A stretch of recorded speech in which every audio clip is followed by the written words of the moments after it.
Hello everyone, welcome to Dubai Wave. My name is Dana here. I'm alongside Professor Spencer Stryker and we are interviewing UFC fighter Tam Khan and gym owner of TK MMA and Fitness in Dubai.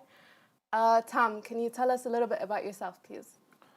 Yeah, as you know, my name's Tam, so you got the name correct. I moved to Dubai around 2008, July 2008, and I had a little bit of vision and dream to bring mixed martial arts and bring it mainstream to the Middle East. Okay. And so far, alhamdulillah, it's been successful. And over a year ago, I opened my own branded gym facility, TK MMA Fitness. TK obviously standing for my name. And it's been very successful. In the first year, we won an award for the best gym facility in the Middle East via Ahlan magazine. We've had many personalities trained there, from sports to socialites and this and that. So it's got a good following. And that's just a step in. That's just the first step in many things we're looking at, like apparel, marketing, athletes, agencies, and things like that. So I'm looking for another branch now towards the other side of Dubai, downtown, as well as promoting professional events again. I've kind of put a halt to that in 2014, so I'm looking to go back into hosting events. Okay, that's cool. I just wanted to go back in the past. You said that you were born in London, and I heard that you used to play football. Okay, what position did you used to play? Midfield. I mean, yeah, because in England, that's the sport. Yeah. Like in the States, you have basketball, American football. It's football. You guys call it soccer maybe in the States. Yeah. So everyone does that. So it's just the most loved sport. So everyone you just play. It's quite good. I liked some track and field too, but in UK it's not really pushed as much. But also I used to love combat. But again, it's just opportunities where you live, which area, where to train. Okay. So I started with football, and then until I fell in love with mixed martial arts, you know. So. Okay. So when did you actually get into mixed martial arts? I actually boxed amateur boxing, just for like confidence and self-defense. My mother put me there because the area I was in was kind of like very Caucasian, and I was we're the only like Muslim or ethnic family. So my mum was nervous. You're in school, just know how to defend yourself. So I took a liking to boxing and things like that, and I just became a natural and just enjoyed it. But for confidence and discipline reasons, it wasn't just to compete. And then I actually watched the UFC, the first one with Gracie. It was in '93, so I maybe watched it in '95. My friend brought a VHS tape, and we're like, wow, this little small guy in this outfit is beating all these big kind of muscly guys, and he's doing these moves. We didn't know what they were. It just was like amazing. So we were checking out what it is. Going to video shops, buying magazines, reading. Before the internet. Before the internet, magazines sort of thing. And it was like the hardest family in the world. They used technique, they didn't use power and this and that. So it was like a crazy sense. So it was a mad. And it was just, there are no rules. Not like boxing where we knew Tyson's, the Alis and everything. This was just like two men in this kind of cage, and just, there were no rules. There's no gloves. Martial art v martial art, boxing v kickboxing, or wrestler versus taekwondo. And it was just, the best man will win, you know. So it was like there was no limit. You'll see which martial art wins. And always Gracie introduced something called Gracie jiu-jitsu, which is known now as Brazilian jiu-jitsu. Right. And I had a love for that, so I was like, wow. But then I tried to investigate, are there any gyms? How do I learn this? Like in UK, it was so new. In the States, they were light years ahead. They have college wrestling and this and that. So there's more opportunities. So and by chance, I'm walking in my high street in this small suburban town called Southend-on-Sea, and there was this local tough guy in the area when I was young. Everyone was going, he's the man. And we kind of knew each other. And in his shop, he had a restaurant, Italian restaurant. He had an advert, I teach Gracie jiu-jitsu. And I was like, I thought it was a dream. What the hell? So I went in and spoke to him. And he went to LA, Torrance, California, to learn from the Gracies. He took holidays like this. You had to be hardcore and have money to do it in those days. So he was a student off Hoist. Walked in there, and the rest was history. I just started training with him in this like church hall, like three of us, and just got hooked on it. How would you describe Brazilian Jiu-Jitsu, and why was that the dominant fighting form when MMA started, in your opinion? It was just ahead of its time at the point where boxing was so famous and kickboxing, no one really knew the art of grappling.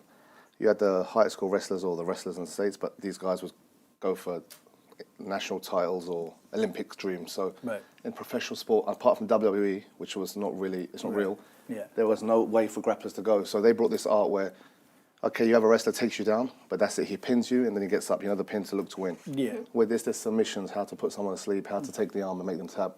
It was very new. Judo again. Judo is for hundreds of years, but it's just ippon, take them down, you win. So, jiu-jitsu continues on the floor. You keep going until someone submits or Right. passes out. So that's why it's dominant. And Hoist Gracie he knew an art which no one else knew. So you'd get guys grab him, but he'd somehow choke them or Yeah. do a move where you didn't know how to combat it. And it seems to me from watching MMA that most fights, at least early on, would go to the ground at some point. Yeah. And then that's where Brazilian Jiu-Jitsu would dominate, right? Yeah, I mean, every fight, if you take the referee out of boxing, unless you really are lucky with one punch, you're going to clinch. That's why the referee's there, break. It's natural. Right. You go on the street, I used to be about, everyone clinches, they grab, they scuffle, Yeah. shirts get ripped. It's just human nature to grab. Right. So this art knows that. They know you're going to grab something, so that's why they used to wear the outfit by purpose. He used to wear it so you'd grab him. So he's got you and just control you. Now it's more of an art. People are learning that there's no uniforms you can wear. It's topless. Everyone's a bit oiled up. So now it's really evolved a lot, but that's why it was very impressive. It was more for street self-defense, what it was invented for. Yep. The smaller man to survive against the bigger man. But then he showed that and the world just went crazy, and it just, a company like that, I remember the first one in some small hall, 1,000 people to now, the UFC just sold for 4.2 billion. Right. In 24, 25 years, amazing. Absolutely. It's an amazing sport. I really like watching UFC. So Tam, every fighter has a more dominant side, Yeah. whether it's in Muay Thai or Jiu-Jitsu. If you don't mind me asking, which one you prefer? Do I you love the prefer grappling. striking? Or? I love striking, but grappling's more my thing. I fell in love with that and I just forgot about everything else. Okay. So I love the submission. I think it's more artistic. The knockout's beautiful, but it doesn't sell the sport well. It looks brutal. Yeah. So if you Yeah. want to show the art of a martial art, the submissions, it's just more sexy, as we say, you know? More technique. Yeah, it's more technique and it's just more impressive. And it's just, I have won fights where I haven't even thrown a punch, just controlled and tapped and just you get up. So it's a better way of even selling or marketing the sport, especially when it's got a bad stigma around it, you know? It's human cockfighting, it's violent. When you show more submissions, it gains more respect. What advice would you give someone wanting to take up the competitive fighting scene in the UAE when it comes to MMA? First of all, depends. Speak to your family or parent. Like, depends on your age. Get their permission first. I've had many come to me. Then I've had issues with parents who weren't informed. And it's very important because again, the stigma around it. Unless if you're not educated of the sport, it seems very violent or like Fight Club, the movie. You know, you're gonna go kill. It's not like that. But first that. Then secondly, it's not part time. If you want to really get to that level, it's got to be full time. You cannot have a job then. Train do it on on the it. side. Yeah, because it's either you go the whole way and take that blood, sweat, and tears and really go for it. But it's difficult because a lot of these guys do it because of circumstances, social circumstances, or how they're raised. These factors come into becoming this. You know, it's not something which you go, I like it, and it's very tough. You know, to be that. I mean, the professor will tell you in America that the college level of sport, like, it's there. They have it's insane. You can't understand how they train 15, 16-year-olds, the way they look physically, you know? Trying to be in the NFL or things like amateur wrestling at 10 years old. Go to Russia's the same. So it's a little bit less here. Yeah. So it's a new city. Dubai is quite a new playground, and it's new, and it's just, this lifestyle is a bit different. So it's very tough. So I tell someone, to do it, you have to put 110% in, and I just want to see just the effort you put for that, at least 6-7 months, the training to deal with criticism, to deal with the hard times. That will show if you can handle it or not. You know, it's amazing because being a member at your gym, myself, I see all the kids training at a very young age.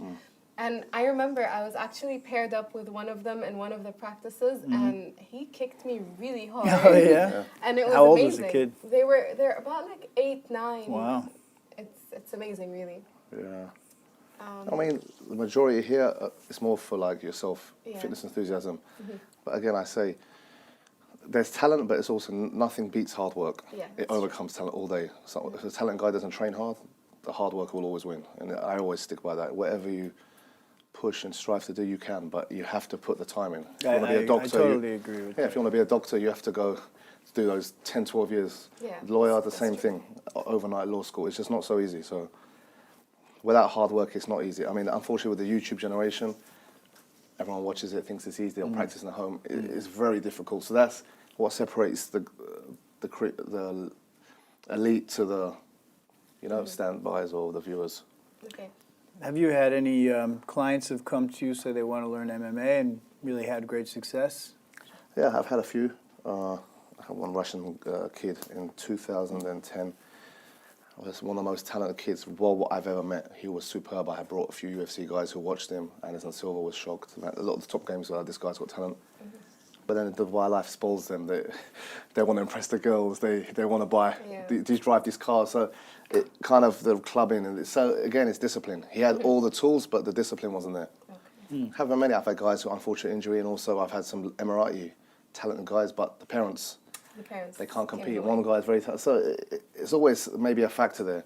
There's some up and coming again, but it's just a matter of offering them the same tools that everyone else gets. For example, in the States, it's hard to find the support unit sponsorship. I mean, to fight full time, you need sponsors. How are they going to live? They need some kind of fun. Yeah. So I can give them free. I can do it as much as I can, but they need to survive as well. And it's tough. It's very new here. So this is the future. It'll take time to build that kind of. That's why I want to do management more. Try and look after them this way. It's cool. Well, nowadays this whole women empowerment is rising. And what would you say? Would you say it's easy also for women to play a sport like this and compete here in the UAE, or is it a little bit harder? Yeah. Look, it depends. Again, it's a stigma, especially Muslim women. It's very tough, to come out like that. Again, it depends on your support team, the woman, her family, if they're understanding. Yeah, for sure. But I never say play sport when it's MMA. I never use the word play. I hate that. I'm sorry. I heard her say it. I was wondering if you were going to take issue it's with one that. term I always heard the buy. No, you're okay. But when a guy's I want to play, we don't play it. Yeah. Trust me, I can show you scars. And Yeah. it's you play football, you play basketball, you don't play fight. Yeah. But yeah, for sure, I love it. I have a Iranian girl now, super talented. She's not talented actually. She came just to lose weight, and now she's doing 4 hours a day and personal training every day on top of that. The money she's putting into it. She wants to travel, and she's really improving. It's amazing. So I said to her, I'm going to look down the line and look in her to build her. But for now, just the basics. You have to walk before you can run. Okay. And people want to, you can't leap these years. You have to do the basics. It's the basics which matter, the drills, Once you get that, then you can start experimenting what works for you, but you have to get that. And once you can do that, the rest is easy. Okay. So you mentioned that it does take a lot of money for sponsorship, and it does take a lot of money to put in all the work and the time. So a few years back in an interview, you mentioned that your gym was not for profit as much as it is to spread the sport of fighting. So would you say that changed now? No, I've changed. You see, fighters don't pay bills. So I have those guys. I have many who want to compete. They fight. They train for me free, like so many. I don't ask for nothing. When they fight, I don't take a percentage because what they're going to make, 2,000 dirhams. I'm not going to take 20%. I'll say something. If you ever make it big, then you can. I'm like this. I support them many from Soviet nation, ex-Soviet nation Russians who don't really they're waiters here. They're struggling. Have many, but what I learned with that's my passion, the hardcore thing. That's why I tend to sit back with the training, because for me, to do the basics, it's very. I like to see someone who wants to go because I'm very hard on them. And you don't intimidate your customers. It's business. Yeah. So my old gym was kind of intimidating. You'd see this and that. But a lot of the UAE-based biggest names in combat came from this gym. Like the guys called Munir Sniper, who teams in Nogueira, or Abdullah Abu Hamza, all came from me originally. So some of them made success in business, this and this, but it doesn't pay the bills. So you have to survive in a way so you can offer that too. Because 96% is fitness enthusiasts. They just want to come, I want to personal train it, or I like watching it. Corporates working properly fine, do business or banks, they don't want to fight. But they it's escapism from the stresses of work, so they just want to punch something, not get... So, Outlets. Yeah, you have Fight Club. You have to watch that. So I know who the pros are, so I'll have separate times, no one will see that. I know who's the ones who want to, they'll come to me and I'll watch them and see, and I notice everything. I don't tell them, but I see I can just assess who's got what it takes, or who... Not even talent, who's putting the effort. So then from there, I'll speak to them and I can. But when they talk, I just pretend. I say, okay, but I just assess them without them knowing. They think I see everything. So. So someone comes to you. How are you assessing them? For example, like somebody. What are you looking at? First of all, effort and the way they just keep trying. Like But the basics are this, for example, a coach will show a technique 3-4 times. I'll see how easy it's one. You can see each person, but how easy one picks up over another. Okay. That understanding, the way the brain thinks, yeah. That's one asset. It's very important. Yeah. Like I have some students who are quite tough, but they still, 2 years down the line, are struggling with the basic. So that shows the way they're thinking. It's like, example, Floyd Mayweather. People say his mind is so sharp, maybe not intellectually in the academic department, but this thinking, his way of thinking is very, very sharp. That's why he's so good. He sees things 2-3 steps ahead. These things, this is how you assess this. Or I'll see another one who maybe is not that good, but his effort. I will watch how he comes in, how he's always early. Discipline, that matters a lot. If you have a kid walking off during the class just to go for a toilet break, it annoys me. When I couldn't, if I was 1 minute late, the coach locked the door, you can't come to class. If you took a water break without asking him, you're going to get kicked. Yeah, I'm guilty with that. You know? But discipline is so important, because that's why martial arts is to discipline you. If you see guys who are professional athletes, they will never see them shouting or acting tough. It's the ones who want egos. You know, you go to these bars. Most professionals are quiet, so they don't have anything to prove. They're disciplined in themselves. So that's what you have to check. What about size, though? I mean, obviously you're a big guy. If you want to be an MMA fighter, are you assessing them based on how big they are? No. Size. It's not about the size of the dog. It's about the size of the fight. There's weight groups. It's just genetically I'm this weight. You know, everyone has their size. If you look at small guys like Conor McGregor, Mayweather, for me, lightweight. Pound for pound, the most purest boxer there's ever been. Whatever his attitude is different. Like, he's tiny. He's like here to me. Like, if I tried to box him, I wouldn't see a punch. So size, you'll see guys like Klitschko who are big, but they're just boring. You know, it's all about everyone's just born differently genetically. So that's why there's weight divisions. Yeah. Because after a time you all learn the same thing, it's not fair. The bigger guy will win if you know the same techniques because of just genetics or physics. So you need to have these divisions because everyone's born differently, but it doesn't matter. The power's not in the muscle, it's on the core and the hip and how you use the technique. Hence the Gracies and the whole style is just leverage. Manny Pacquiao, all these guys, you know? Yeah, cool. Okay, so aside from being a UFC fighter, you had something in you that drove you into becoming an entrepreneur as well. And I want to know what made you think that Dubai was the place to come and start all of this? How did you know it was going to pick up? That's what, UFC is like the big, I never fought in UFC, it's clear, mixed martial arts fight, I fought but UFC is like, I know a lot of people in Dubai don't, it's the Super Bowl. Yeah. It's like you have all these teams, but the Super Bowl is the mecca of MMA. Yeah, for me, I've always, because I studied, I went to uni, everything as well, I always think outside the box because when I started MMA, it was, in UK, you'd fight, some fights, they give you ticket money, you spend it on petrol, get into the fight, you drive yourself and fight. It was a passion, it wasn't for money then, you know, it was just, I love the sport. Now it's different, and even now it's tough because it's a monopoly, one show, and unless you have the charisma, you can be the best fighter in the world. If you cannot sell pay-per-view, it's a business. You will not get in UFC. There's I go to Moscow, like Russians who are just animals who could beat probably every UFC fighter, but they can't talk, they can't speak English, they're just very shy, they don't look marketable. So they'll never make it. It's marketable. It's all about marketing and putting bums in seats because it's all about pay-per-views and TV. It's a business now. So for me, like I always said, look, fighting's passion, but it's not going to pay me. What's it going to do? So, but it's my passion. The thing with me is I believe in like do what you love and love what you do. I can't sit in the office. I can't. I've done it before, but I cannot. Not arrogant, not like I have a boss, but it's just I'm not going to pretend. I want to do what I enjoy. Then you really work hard and you enjoy your money. Like if you're passionate journalism, that's good. I'm not one of those guys who just wants to work, pay bills, and die. Yeah. I don't want to. I'd rather risk, have some bad times, good times, but then I enjoy. It's passion. So that's when you do that, then you get successful, in my opinion. At what point in your career were you able to not have a day job and do this full time? At some point there was a transition to that. Right? Yeah, I was saying, but when I was young, I was kind of like the bad boy as well. So you meet certain characters in these gyms. You have characters like who has to hang around the boxing gym anyway. So you're like little hustling kids, you know, like you do stupid things. You try and go, oh, I want to have that car. I want to be like him. You look up to Mike Tyson. I want to look like that.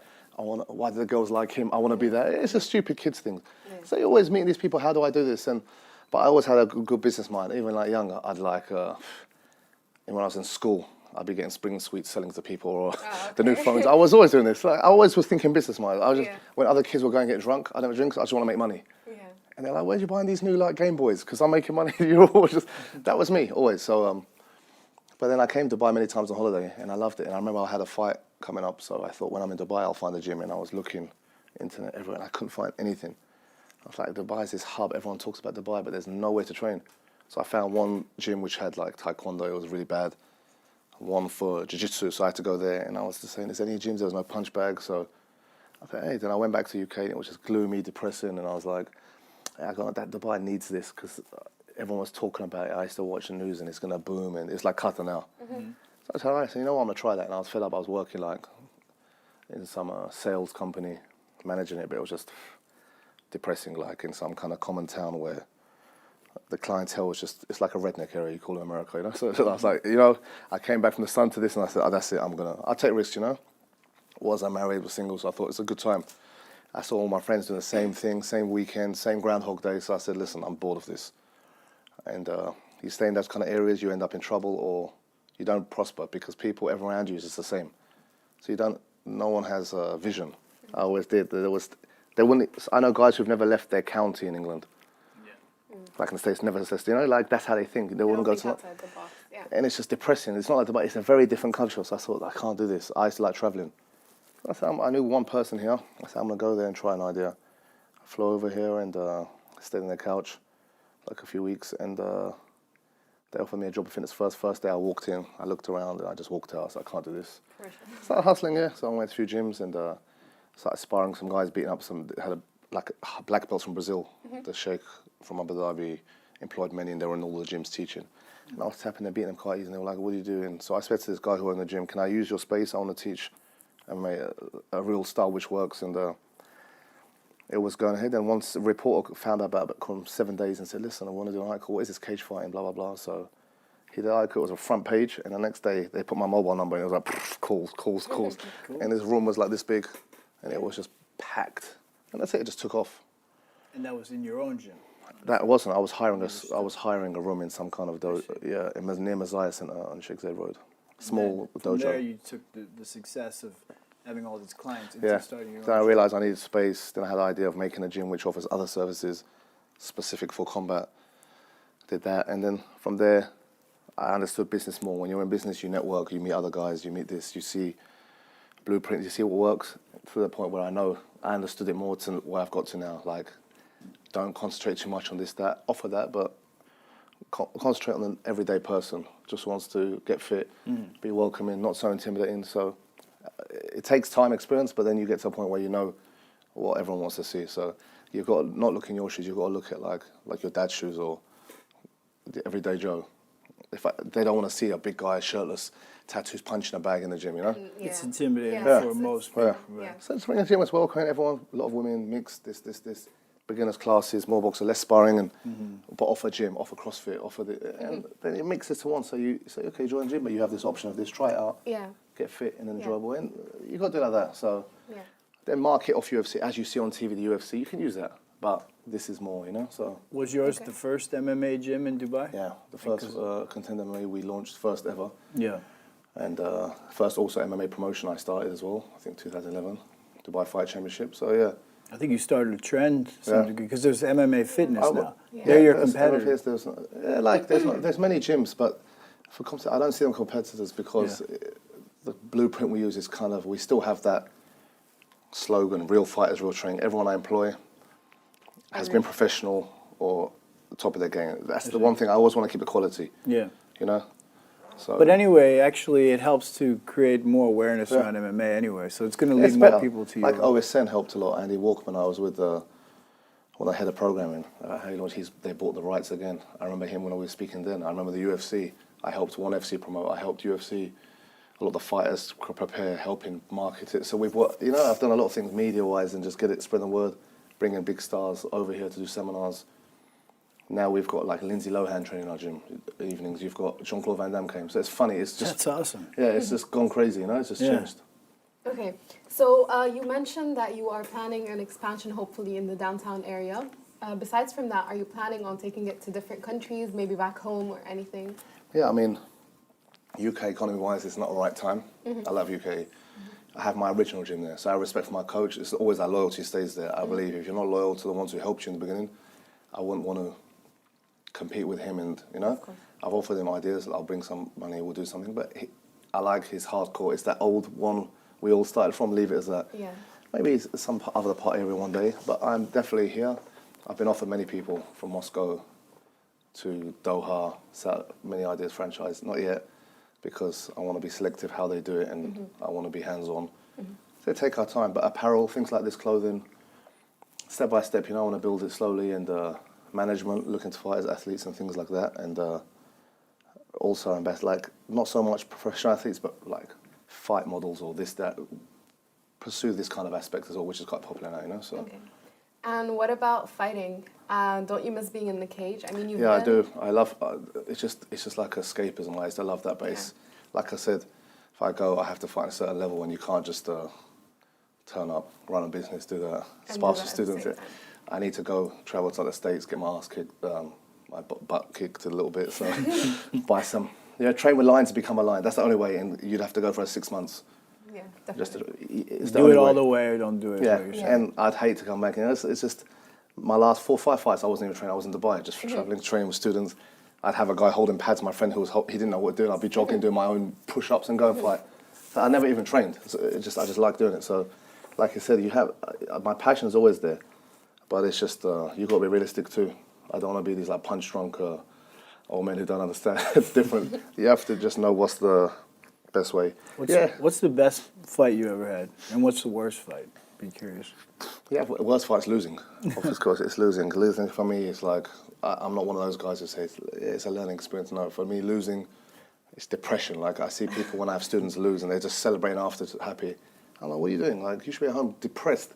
That's how much you should want to win. I don't understand this whole concept. Yeah. I've never understood it. But then you look back and blame yourself. Why did I train? Why did I be cocky? Why did I do it? And I'm for me, I had so many which were not even registered, because until it was professionally authorized in UK, I used to fight so much. Then when the records came, it was official sport. You could put it on. So I had so many countless good ones, this ones. But I think the best ones when you just pure good technique. As I got older and it's more sportsmanship. Before I was too aggressive. You shake the hand, get up, and it's done. Squashed. It's easy. 1-2 minutes. It's quick win, not touched. 1 minute, and then just fresh. I remember I won one fight in 50 seconds. And the next day I did a wrestling championship in the UK and I won gold medal. So in 24 hours I did 2 tournaments and I was still fresh, because I was that was a good weekend, Because if I had a bad fight, I wouldn't have entered the tournament the next day. So I thought, I won quick, I'm not even stiff. So I went to this tournament and did that. So that was things like that are good. Yeah.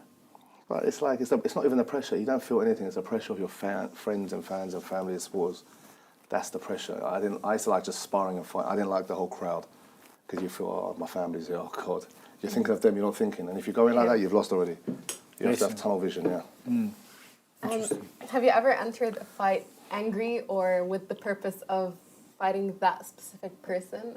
Did you ever have something? Yeah, 1 or 2, but fight, it was so, there was no sanctioned body, so I'd come to weigh-ins fights. On the day they've changed the opponent an hour late, an hour before the fight. Different weight, this, that. I'm like, it was so corrupt in those days. If they're promoting it was so many times it's happened to me.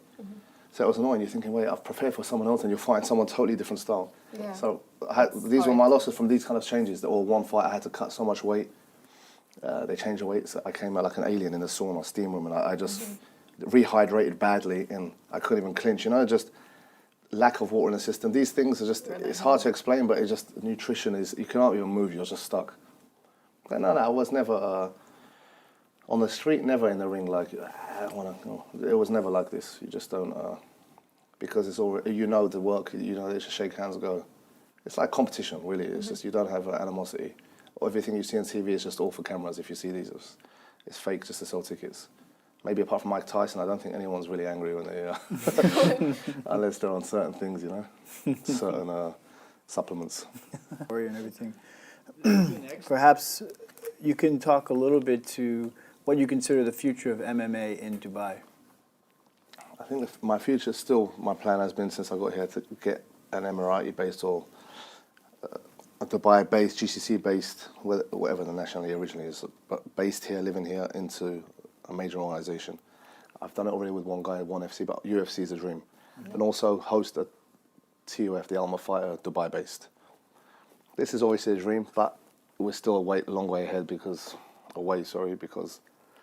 you need a lot of selection just to get these, and you need, like you said, more facilities, more competitions, so you can test themselves. If it's one gym, you're not gonna. You need this competition. You need rivalries, and it's just hard because of stigma and sponsors. I do events. It's very hard to raise the money, and it's coming out of my own pocket, so I enjoy it, but financially it doesn't make sense. Yeah. You know, you get older, you've got responsibility, so that's the only way.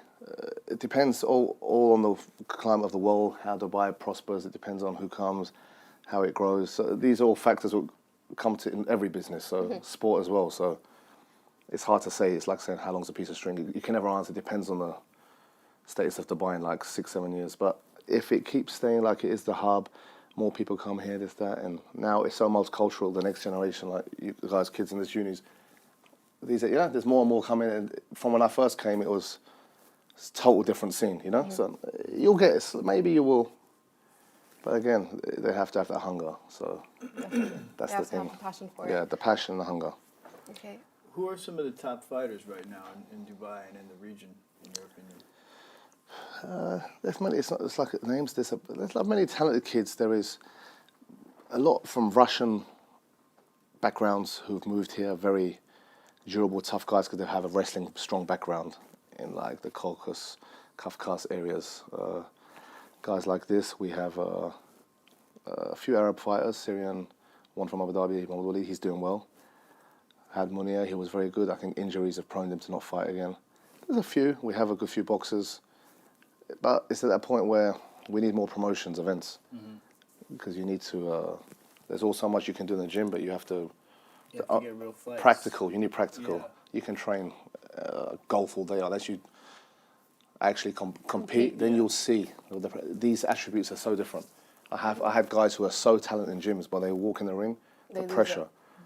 When they had the most talent, I knew a guy in London. He was by far the best in our gym, but he could not cope with pressure, so he'd just freeze. And then he'd lose. But the guy was superb. So these all matter, you know? So it's all about getting confidence and knowing how to deal with this. This is very important. That's a pretty big factor, isn't it? When you see It this is. elite level. It is. If you in any see, sport, like you mentioned. like Serena Williams, these kind of people, you don't understand how good they are to deal with that pressure and consistency. Like the LeBron James or, I don't know, these, you know? Cristiano Ronaldo, they are elite. People can say, oh, the way they perform, they know how to deal with it. It's amazing. Like, you know, especially in combat, Floyd Mayweather, like his record, he knows the world hate him. He has to fight, and he still comes in, wins, and goes. Like it's superb. That's a great insight. Yeah. I totally agree with that. You've mentioned several times fighters from Russia. So you think like a person's background, you said they had like a kind of a tough background. That's really important. It's environmental factors sometimes. Like you saw the old boxers in the 80s, like the Yeah. slums of New York or poverty, which pushes them. If you look at like these stories, like these Bernard Hopkins of Philadelphia, these, or the Mexicans, the boxers, why they're so good, they come from these kind of slums, so they're hungry for it. Russia too, it's like these Chechnya, Dagestan, these kind of war-ridden states where they have no hope. It's just a place where there's wars or there's no opportunity. So they go to wrestling dojos and they just train. That's the only way out. So, and they're kind of durable, tough, because it's very cold. I was in Moscow, like it was minus 20 a few weeks ago.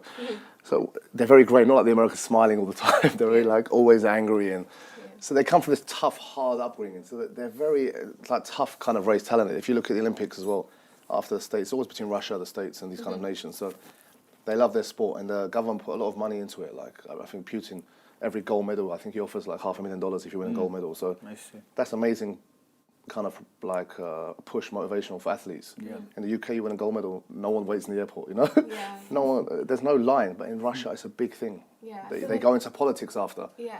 So this country, their sporting background is very good, and the kids here, like sons of like ex-wrestlers, whatever, they'll come and they're like 9, 10 years old. You see them, they're like already, they have this attitude. They walk, you know, they walk in a way like they know, and it's just funny. It's like they've got that thing, you know, like. Totally. I mean, now is it possible to not come from that type of background and become a great fighter? Yes.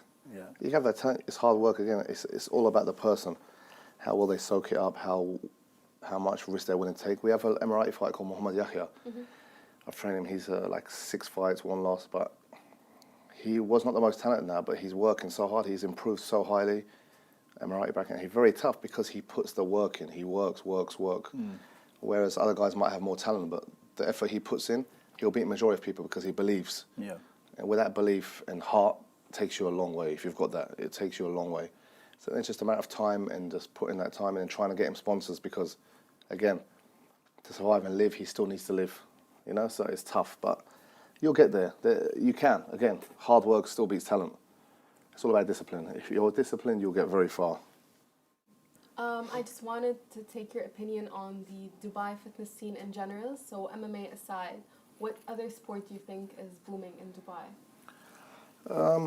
Dubai now, the CrossFit craze, the fitness industry is huge now. There's with the introduction of Instagram becoming so big, it's a platform for people to sell themselves and things like that. So it's like in the old days, I used to watch the Miss Olympia, Ronnie Coleman's, but these guys, but now you see guys who just have a six-pack, they've got a good following and they become viral stars. Yeah. And some might not have talent, but if you've got a good social media manager, you can do it. Yeah, I see bloggers here who just know how to put makeup on or whatever and they're stars. Or just pout and they're famous. So for me, real celebrity talent's gone. It's if you're very good at marketing yourself, you can be a star. Like if you're clever, you can. Fitness industry is good, but it's a bit corrupt here too. It's a little bit more commercial, maybe. It's too commercial. It's like I think LA in the '80s. It's like that. It's crazy. It's like that. Interesting. And it's like that. It's so big now. There's more gyms than people. It's like nightclubs here. There's more, and everyone's a personal trainer. And I'll have students. I know. I'll see them. They'll do a few sessions with me. Then I see their advert on the Instagram, MMA fighter, personal trainer. But people sell it in Dubai. It's like whatever people. It's just like hearsay. It goes. So this fitness scene, you have to be careful. You have to really study who you're training with, things like that. But it's a huge craze. There's benefits and downfalls. There's a lot of doping. There's a lot of this kind of epidemic where the guys want to be.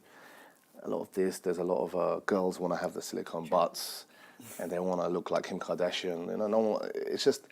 So there's a bad side to it, and they want to look good on Instagram. Their whole life is having that filter. So, but it's booming. It's very popular now. CrossFit's got a craze, this, that, but it's just strange. I think it's kind of artificial. It's annoying in a way, you know. I don't look into it too much, you know.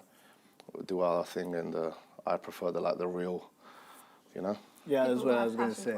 Well, your thing is all about authenticity, from what I can tell. Yeah. So, but you still have learned how to do the social media promotion, right? Yeah, you have to because.